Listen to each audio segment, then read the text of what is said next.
तर विधानसभा निकालाआधी महाविकास आघाडी ॲक्शन मोडवर आल्याचं पाहायला मिळतंय। महाविकास आघाडीकडून आज आणि उद्या मुंबईमध्ये बैठकांचं सत्र पाहायला मिळेल। एक्झिट पोल काही असो, राज्यात महाविकास आघाडीचं सरकार येणार असं वक्तव्य संजय राऊत यांनी केलं। तर 23 नोव्हेंबरला संध्याकाळी महाविकास आघाडी सत्ता स्थापनेचा दावा करणार असंही त्यांनी म्हटलंय।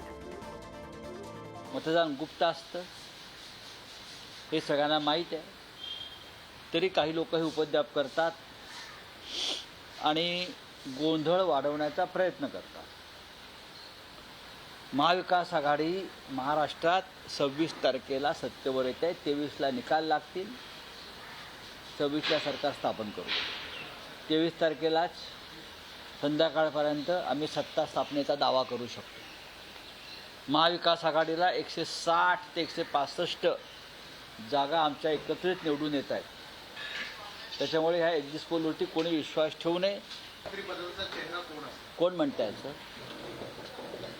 तुम्हाला मी सांगितलेलं आहे की 23 तारखेला 10:30-11 वाजता मी तुम्हाला सांगेन कोण मुख्यमंत्री।